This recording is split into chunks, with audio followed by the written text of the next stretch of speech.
वाहिगुरु जी का खालसा, श्री वाहिगुरु जी की फतेह। सब सिखन को हुक्म है, बोलो जी। जिहड़े जिहड़े साहिब श्री गुरु ग्रंथ साहिब जी महाराज जी को गुरु मानते हैं वह बोलो। सब सिखन को हुक्म है, गुरु ग्रंथ जी मान्यो, प्रगट गुरां की दे। हाजिरा हुजूर गुरु, जाहिरा ज़हूर गुरु। यानी गुरु हाजिर भी ने, गुरु नाजिर भी ने, गुरु जाहिर भी ने। गुरसिख वीरो, हाजिर का मतलब है मौजूद, सम्मुख। नाजिर का मतलब है। फिर जाहिर का मतलब की है, आप आमने सामने होए बैठे हाँ। मैं आप जी को वेख रहा, आप जी मैनू देख रहे हो, मैं आप जी के दर्शन करता हाँ, आप जी मैनू देख रहे हो, मैं आप जी को नजर आना। आप की कहांगे, आप नाजिर हाँ एक दूसरे की निगाह के सामने, नज़रों के सामने। आप हाजिर हाँ, मौजूद हाँ, पर जाहिर नहीं। जाहिर का मतलब है मैं आप जी को जानता होवा, पहचानता होवा। आप जी का नाम की है, आप जी का कारोबार की है, आप जी के पिताश्री का नाम की है, आप जी कितों के रहने वाले हो, मतलब यह है पहचानना। तो साहिब श्री गुरु ग्रंथ साहिब जी महाराज जी को जिन्हों ने पहचानिया, उन्होंने निगाह किसी और पासे नहीं गई। हाजिर भी मानते हो, नाजिर भी मानते हो, जाहिर नहीं मानते। जाहिर इस करके नहीं मानते कि पहचानिया नहीं। जिस दिन पहचान लोगे उस दिन किसी होर पासे निगाह नहीं जानी। हुण आपां शुरू करते हैं कि मैं आप दी शरदा, आप दी मोहब्बत, आप दा प्यार, आप दी अकीदत लफ्ज़ां द्वारा साहिब श्री गुरु ग्रंथ साहिब जी महाराज जी को प्रगट गुरां दी दे मनदे होए आप दी अरदास, आप दी फरियाद पेश कीती। मैं आख्या साहिबे ज़मीनो ज़मा, ते साहिब माने मालिक, ज़मीन माने धरती, ज़मा टोटल ज़माना, कुल कायनात। मेरा मनना है, मेरा विश्वास है, मेरा भरोसा है साहिब श्री गुरु ग्रंथ साहिब जी महाराज किसी एक तबके दे नहीं, किसी एक धर्म दे नहीं, बल्कि कुल कायनात दे मालिक ने, कुल कायनात दे वाली वारिस ने। जे अगर आप जी भी इतना ही मानते हो तो आप जी गवाही पेश करो जी। हामी भरो सतनाम।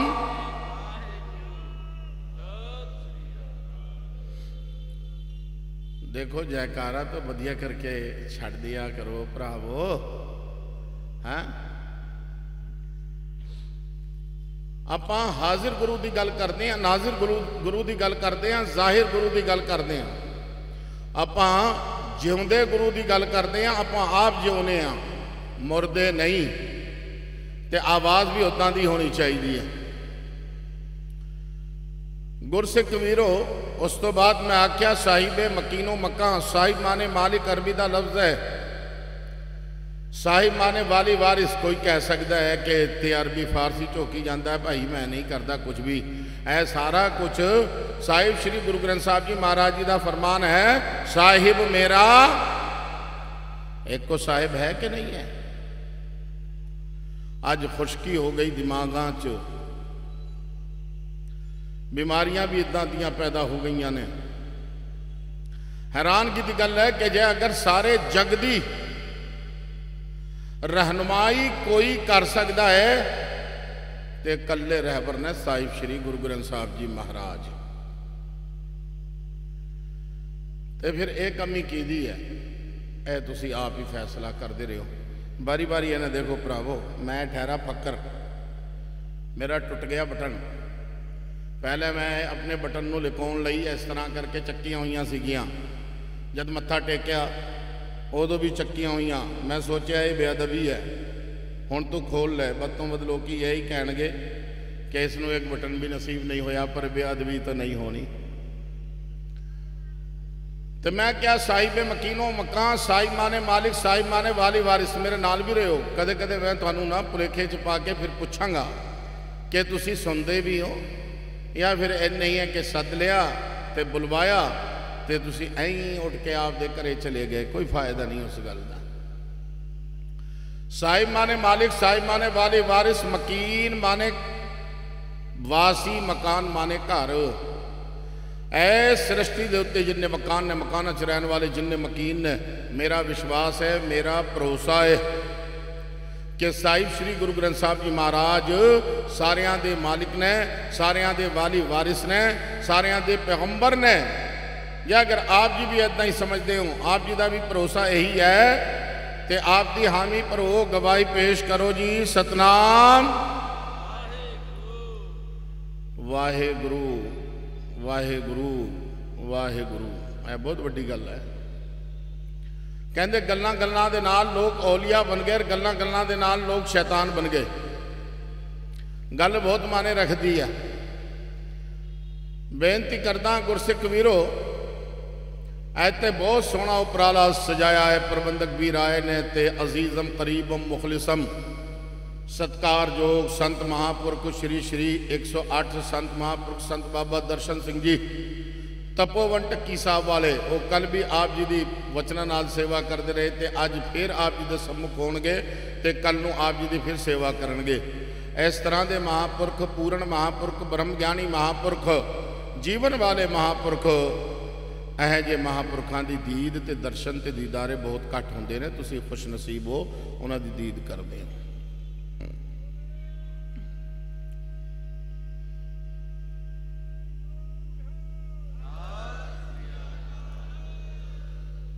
गुरसिख वीरो, मेरा भी कोई कमाल नहीं, मैं इत्थे आया किसी का कोई कमाल नहीं, सारे का सारा कमाल है साहिब श्री गुरु ग्रंथ साहब जी महाराज जी की कृपा का। उर्दू का एक शेर आप जी की समातां के हवाले, जिसे चाह दर पे बुला लिया, जिसे चाह अपना बना लिया। जिसे चाह दर पे बुला लिया, जिसे चाह अपना बना लिया। ये बड़े करम के हैं फैसले, ये बड़े नसीब की बात है। बड़ भागे हो तुसी क्या अकाल पुरख के नाम का टाइम कढ़ के, जिन्हें सारा टाइम बख्शिया, जीवन बख्शिया, एक एक सांस दिता है, सारा कुछ दिता है, सारिया दातां दित्तियां ने, मनुखी जीवन दिता है, ते तुसी उस मालिक दे लेखे लाउण लई इत्थे दीवान च हाजिर हो गए। बड़ भागे हो ना, कईयां नूं इह हाज़री नसीब नहीं होंदी। बैठे होणगे, गप्पां मारनगे, पहले सोचणगे चलो हुण कादरी जी लगे हुए हैं, हुण नहीं जाना। उस तो बाद सोचणगे महापुरख आ गए, चलो उन्होंने सुनांगे। फिर कोई ना कोई कपोड़ा आ जाना है, बिच कहणगे यार इधर बहुत स्वाद आ रहा, उत्थे जाके आपां बोर होना है, छड्डो परे। उन्होंने पता नहीं कि तुसी किन्ना जन्मां दा फल इकट्ठा कर लेना सी, जिहड़ा तुसी अज घाटे च गवा दिता है। तो गुरसिख वीरो, अज आपां गल करांगे प्रकाश दी, गल करांगे प्रगट होण दी। किस दे प्रगट होण दी, किस दे प्रकाश दी?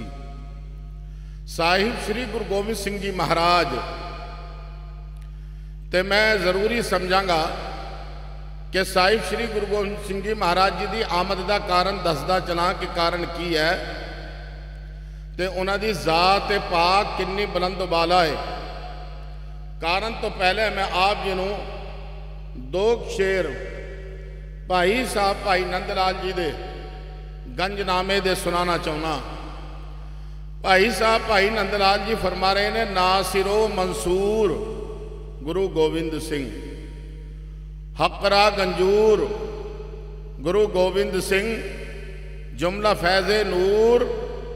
क्यों तुसी ना बोलोगे? या कल्ले मेरे ही ने, तुहाडे नहीं?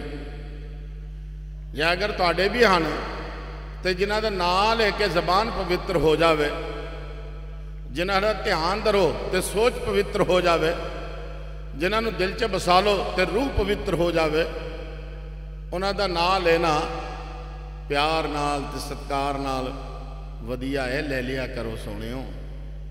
नासिरो मंसूर, नासिरो मंसूर, हकरा गंजूर, जुमला फैज़े नूर।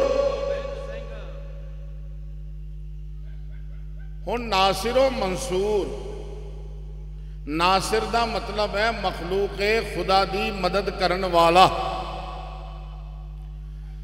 ते मखलूक खुदा दे विच कुल कायनात आ जाती है। मखलूक खुदा दे विच जालम भी आ जाते हैं, आपदे भी आ जाते हैं, पराए भी आ जाते हैं, दुष्ट भी आ जाते हैं, चंगे भी आ जाते हैं, मंदे भी आ जाते हैं, सनातनी भी आ जाते हैं, मुसलमान भी आ जाते हैं, बौद्ध भी आ जाते हैं, ईसाई भी आ जाते हैं, लूती भी आ जाते हैं, यहूदी भी आ जाते हैं।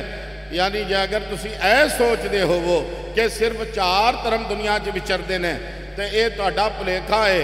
पूरे वर्ल्ड दे विच 3000 धर्म विचरते हैं, 17,000 भाषावां खलकत बोलती है। भाई साहब भाई नंद लाल जी लिख रहे हैं नासिर मंसूर, नासिर मखलूक खुदा दा मददगार। तो हुण सवाल यह है कि भाई साहब ने ऐं लिख मारिया कि भाई साहब भी मेरे वर्गे सी कि करना कुछ है तो कहना कुछ है, तो बोलना कुछ है तो पुगावना कुछ है। करनी तो कथनी दे पूरे इस जमाने च मैं वेख्या है, नाल बह के विचर के ते मैनू नज़र आए संत महापुरख श्री श्री 108 संत बाबा दर्शन सिंह जी तपोवन टक्की साहब वाले। किन्नियां भीड़ां आईयां, किन्ने कहजे समय आए, पर आप दी चाल ते आप दी रफ्तार, आप दी निमरता, आप दा संतोख, आप दा किरदार, आप दी रूहानियत, आप दा प्यार कदे नहीं छड्डिया।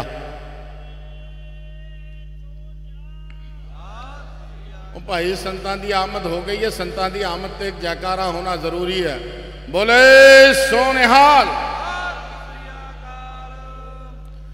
नासिरो मंसूर, नासिर दा मतलब समझ गए ना जी। नासिर दा मतलब है मखलूक खुदा दा मददगार। और जिहड़ा मदद करदा है वो गल अड है, पर जिसनों अकाल पुरख ने मदद लई भेजिया होवे वो गल वखरी है। ते अकाल पुरख ने मदद लई भेजिया सी सतगुर सच्चे पातशाह गुरु गोबिंद सिंह जी महाराज जी नूं।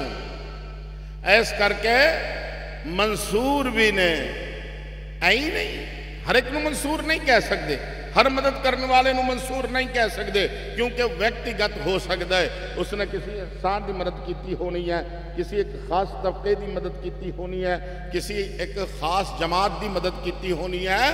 लेकिन भाई साहब भाई नंद लाल जी लिख रहे हैं नासिरो मंसूर, यानी नासिर मखलूक खुदा दा मददगार, मंसूर जिन्हों खुदा भी प्यार करता होवे और जो खुदा नूं भी प्यार करता होवे। जिहड़ा अकाल पुरख नूं प्यार करता होवे ते अकाल पुरख उसनूं प्यार करता होवे। मैनूं तो पता ही नहीं लगता बंदा कौन है ते खुदा कौन है। यह गल मैं कला नहीं कह रहा, कदे तुसीं सोचो कि मैं कला कह के गया। जिस वेले साहिब दा प्रकाश पटना साहब की सरजमीन ते होया है, उस वेले साईं पीकन शाह जी ने सजदा किया, ताजीमी सजदा किया। मुरीद आले दुआले खड़े हो गए, कहते साईया तैनू की हो गया? कहते की हो गया? कहते तू मशरिक वल सजदा करता है, साड़ी शरा आज्ञा नहीं दिंदी। शरा कहती है मगरिब वल काबे वाले पासे मुक करके सजदा करना चाहिए है। वो कहते हो तुहानू पता नहीं है अज काबे दा काबा आ गया, अज तुहानू पता नहीं है मेरा मुद्दा आ गया है। कई सारिਆਂ ਦੇ विचार इदां दे ਹੁੰਦੇ ने कि असी अपनी कसौटी ते देखना है कि कादिर साहब जी खरे उतरते हैं या कि नहीं। जो उन्होंने चंगी लगी और तो ठीक है, जो उन्होंने समझ नहीं आई कहते वो गल गलत है। हुण दोबारा इसनूं मैं रिपीट करदा। ते नासिरे मंसूर गुरु गोबिंद सिंह उन्होंने सब तो पहली चीज़ लिखी, क्यों लिखी? इस दे पीछे दी हिस्टरी है। कई सारे सवालात इदां दे सी जिन्हां सवालां नूं लैके औरंगजेब ने आप दे जमाने च चंगे चंगे तकड़े तकड़े उस दौर दे इस्लाम दे आलमां नूं फादलां नूं सद्दिया, सारियां दे सामने आप दे सवाल जवाब रखे। वो सारे सवाल जवाब कुरान शरीफ के मुतालिक सन, लेकिन वो सारे दे सारे जवाब तो उन्होंने दिता, पर औरंगजेब की तसल्ली नहीं हो सकी। उस वेले औरंगजेब के पुत्र बहादुर शाह जफर ने आख्या कि एक मौलवी साहब नूं मैं भी जानता हाँ। कहते वो मौलवी साहब कौन ने? तो इन्हों पेश किया गया, कहते गुमनाम ने। जब पेश किया गया, मौलवी साहब वाली पेशभूषा सजाई हुई है, क्योंकि अरबी फारसी उन्होंने सारिया जबाना के भाषावां के माहर सन भाई साहब। जड़ियाँ जबाना के माहर होंगे ने मौलवी, यानी अर्थात जे अगर अरबी की डिग्री होगी तो आलम बनेगा, फारसी की डिग्री होगी तो फादल कहाऊगा। तो भाई साहब आलम भी ने, भाई साहब फादल भी ने। जब पेश किया गया तो वो सारे दे सारे मसले भाई साहब भाई नंदलाल जी ने बड़े प्यार दे नाल हल किते। इस तरह हल किते बहुत आसानी दे नाल। औरंगजेब खुश हो गया और औरंगजेब ने भाई साहब को मुल्ला गोया दा खिताब दिता। मुल्ला गोया दे नाम दे नाल नवाजिया कि ये मुल्ला गोया है। गोया का मतलब है बोलदा, यानी ये वो मौलवी है जिहड़ा बोलदा मौलवी है। वे भरावो, जिहड़े साडे ते खून बहा के चले गए, जे अगर असी उन्हां दा जिक्र करते करते चंद कतरे पसीने दियां चंद बूंदा बहा दिंदे हैं तो चंगी गल है। तो इसनूं थोड़ा जिहा परे रख लो। तो बेनती करदा हाँ, हिल जुल जी थोड़ी जी घटा लो भरावो। मैनू ना कथा कुथा करनी नहीं आउंदी, सच्ची गल है। वो इस करके नहीं आउंदी कि मैं कोई किसी किताब का रट्टा मार के लेके नहीं आता। मेरा इश्क बोलता है तो मेरा गुरु बुलाता है। जब इश्क किया तां पता लग्या। तो हुण मुल्ला गोया साहब जिहड़े कि एक सनातनीन है, जिहड़े कि एक हिंदू है, पर उन्होंने मुल्ला गोया आख्या, उन्होंने मुल्ला गोया आख दिता गया है। मुल्ला गोया साहब की पोल खुल गई। औरंगजेब ने दरबारी बनाया होया है, पर पोल खुल गई कि मुल्ला गोया सनातनी है, मुसलमान नहीं। औरंगजेब वालों अल्टीमेटम दिता गया कि तुसी इन्ने समय दे विच ईमान कबूल करना है, कलमा पढ़ना है। जे अगर ईमान कबूल नहीं किया, कलमा नहीं पढ़िया, तो समझ लो थानू जानो मार देना है, थानू मौत की सज़ा सुना देनी है। उस वेले भाई साहब भाई नंदलाल जी नू पूरा वर्ल्ड नज़र आया, पर पूरे वर्ल्ड दे विच मददगार कोई नज़र नहीं आया। कोई इहो जिहा नहीं सी जिहड़ा कि औरंगजेब दे नाल टाकरा कर सके।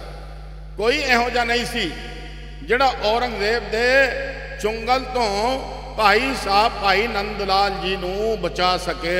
उस वेले उसनू राय दी गई कि एको ही जात पाक है। वो केड़ी जात पाक है?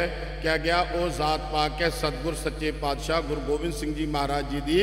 उस वेले गुरु गोबिंद सिंह जी महाराज जी की शरण विच आए, आप दी सारी दास्तान कह सुनाई। सतगुर सच्चे पातशाह गुरु गोबिंद सिंह जी महाराज जी ने जबान दे दी है कि मैं सुनो नंदलाल, मैं तुहाडा लोक परलोक दोनों थामी से आया हाँ, तुहाडा कोई बाल विंगा नहीं कर सकता। कमाल की गल है कि भाई साहब भाई नंदलाल जी नू औरंगजेब की हवा भी नहीं छू पाई।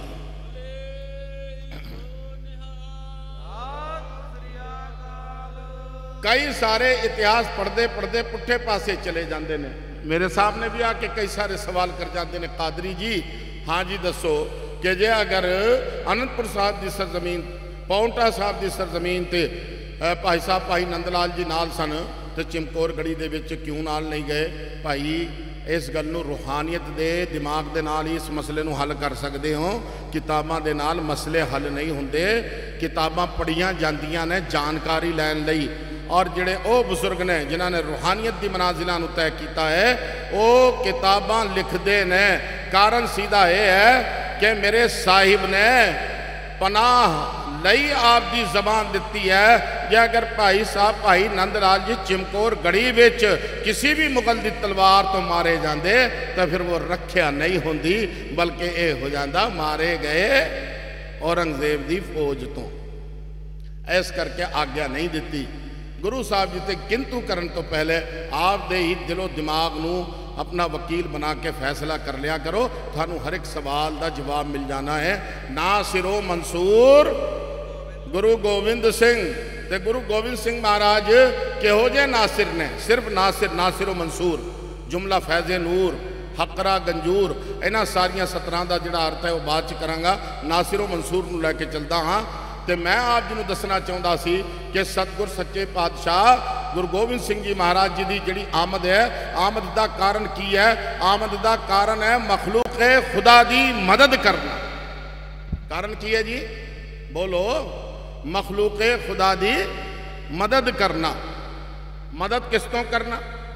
जालमां तो। मदद किस तो करना? दुष्टां तो। उस वेले दे जिहड़े दुष्ट ने, उस वेले दे जिहड़े जालिम ने, मैं बेनती करा, इतिहास कई बारी मैंने सुनाया है, तो जो अगर प्रकाश सुनाओगे तो इतिहास सुनाना होगा, प्रसंग भी सुनाना होगा। मैं साहिब श्री गुरु ग्रंथ साहब जी महाराज जी की बारगाह विच आके साहिब श्री गुरु ग्रंथ साहब जी महाराज जी नूं आप दा आका, मेरे आका कहना हाँ। जिस वेले मैं अपने आका मानता हाँ, मेरा एक एक रोम खड़ा हो जाता है। मेरे सामने एक हिस्ट्री, एक इतिहास पूरा सामने आके खलोता होंदा है। केड़ा इतिहास है, केड़ी हिस्ट्री है? लफ्ज़ आका की व्याख्या करता हाँ कि मैं 10 पातशाहां नूं साहिब श्री गुरु ग्रंथ साहब जी महाराज जी नूं प्रगट गुरां दी दे मन के क्यों कहना हाँ मेरे आका, इसकी व्याख्या करदा। तो दिल दे कन्ना दे नाल सुनियो गुरसिख वीरो, जे अगर 70 बारी भी सुनी होवे तो 72 बारी सुन लो।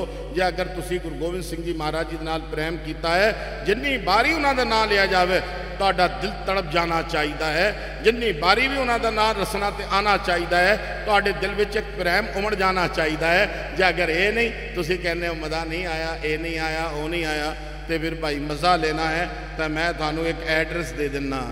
एक नगर है सरसा, सरसा नगर विच वजदे ने एक रंगीले गुरु, उत्थे जाके थानू बहुत वधिया मज़ा मिल सकता है। असी मज़ा नहीं, असी तो आनंद लैन लई आया जिहड़ा गुरु महाराज जी के चरनां 'च मिलता है। हुण बेनती करदा गुरसिख वीरो, लफ्ज़ आका की व्याख्या। एक वो वेला सी जिस वेले साडे मुल्क ते आके मुगल हमलावर हमला करदे, साडे राजे नूं मार सुटदे सी। राजे दियां जड़ियां रानियां हुंदियां सीगियां उन्हां नूं आप दी बेगमात बना लिया करदे सन। उस तो बाद शहर नूं लुटदे सी। शहर दे विच जड़ियां साडियां मावां भैणां बेटियां बच्चियां हुंदियां सीगियां सोहणियां सोहणियां, उन्हां बच्चियां नूं जिन्हां दी उम्र 13 सालां तो लैके 50 55 60 सालां ताईं जे अगर सेहत चंगी है, बंदी बना के लेके जाते सी।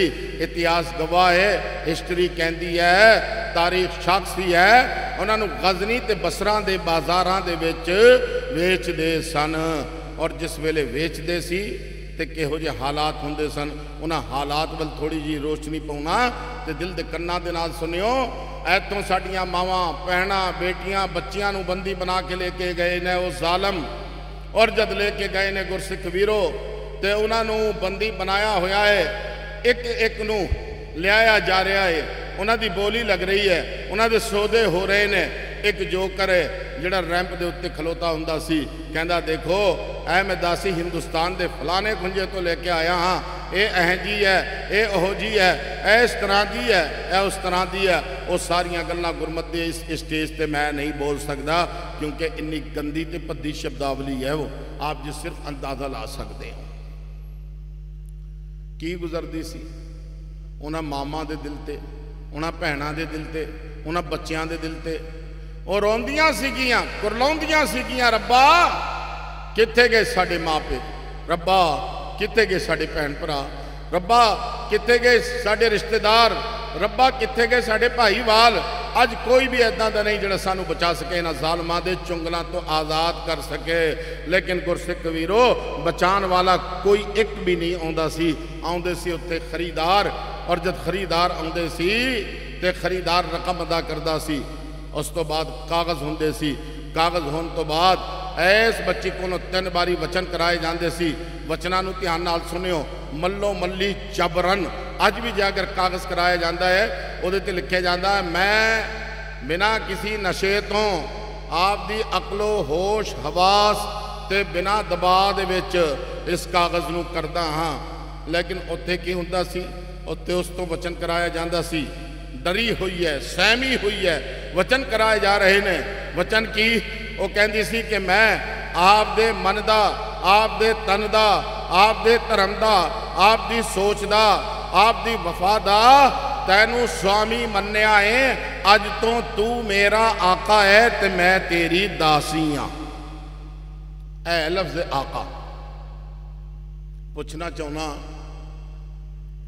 इस्लाम दे पैगंबर आए 1,24,000, 1.25 लाख पैगंबर ताके साहिब श्री गुरु ग्रंथ साहब जी महाराज जी ने गवाही दे दी, शहादत दे दी, 1.25 लाख पैगंबर आए ने। पूछना चाहना 33 करोड़ देवी देवते आए सनातनियां दे, पर गुलाम प्रथा मिटी नहीं, खत्म नहीं हुई, जारी रही। इत्थे तक कि अगर तुसी इतिहास पढ़ोगे तो एक मुसलमान लई इतिहास तो भी महंगी चीज है कुरान शरीफ। कुरान मजीद दी सूरह यूसुफ 12वां सिपारा, उस दे विच साफ तौर पर लिखा होया है कि हज़रत यूसुफ अलैहिस्सलाम जिहड़े कि एक नबी ने, उन्होंने बसरां दे बाजारां दे विच बेचा गया तो एक बुढ़ी खरीद के लेके गई और फिर वो बेचन लई लेके आई तो जुलेखा शहजादी ने खरीदिया। यानी नबी भी गुलामी दी जंजीरां दे विच जकड़े हुए नजर आए, उन्होंने भी बाजारां दे विच बेचा गया, फरोख्त किया गया। यानी गुलाम प्रथा ते दासी दी प्रथा चलती सी। लेकिन गुरसिख कबीरो, एहो जे वेले नूं जे अगर तुसी चेते करोगे तो तुहानूं पता लगना है। और जब पता लगना है, अज जे अगर इतिहास नूं सामने रख के देखोगे तो तुहानूं पता लग जाना है कि अज पूरे वर्ल्ड दे विच किते कोई मनुखी मंडी नहीं लगती। ये मनुखी मंडियां किने बंद कराइयां? इस्लाम दे पैगंबरां ने? नहीं जी। ये मनुखी मंडियां किने बंद कराइयां? सनातनी अवतारां ने? नहीं जी। इसका मतलब कोई ये ना जान ले कि मैं इस्लाम के पैगंबरां की तोहीन करता हाँ। इसका मतलब कोई यह ना मान ले कि मैं सनातनी अवतारां की तोहीन करता हाँ। मैं आप जी नूं दसना चाहना हाँ कि वो जिहड़ी मनुखी मंडियां सीगियां वो कोई भी बंद नहीं करा सकिया। कुर्बान जाओ सतगुर सच्चे पातशाह गुरु गोबिंद सिंह जी महाराज जी की शान व अजमत के उत्ते वो सारिया मंडियां गुरु साहब जी ने बंद कराइया। यह है आमद का कारण। कहो फिर